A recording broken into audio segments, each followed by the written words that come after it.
বন্ধন বেংকৰ জৰিয়া শাখা আৰু সমিতিৰ লগতে আমাৰ যুৱ বাইদেউৰ দ্বাৰা আমাৰ এই পৰ্ব প্ৰতি বছৰে অনুষ্ঠানটো পতা হয়।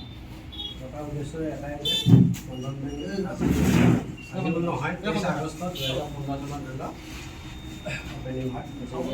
আজি 23 তাৰিখে কৰিব লাগিছিলে, কিন্তু 23 তাৰিখে হলিডেৰ কাৰণে এদিনৰ আগত কৰিব লগা হয়। গতিকে সম্পূৰ্ণ 10 বছৰ আছে। সেয়েহে আজি অনুষ্ঠানটোত গ্ৰুপৰ সকলো বাইদেউ উপস্থিত আছে। বাইদেউগৰাকীয়ে থাকিব লাগে, তাৰ বাবে আমাৰ অফিচৰ ফালৰ পৰা এজন বাইদেউ চিলেক্ট কৰিছোঁ। যিকেইটা বাইদেউ থাকিব ঠিকেই বাইদেউ নালাগে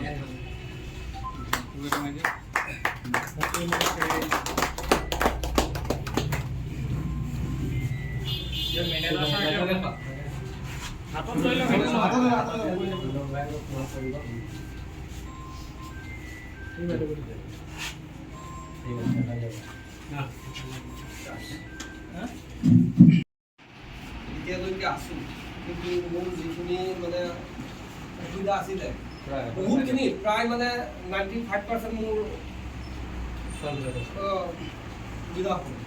5% মানে বাকী আছে, মানে মোৰ 100%এই মোৰ অসুবিধা আছে। ঠিক আছে।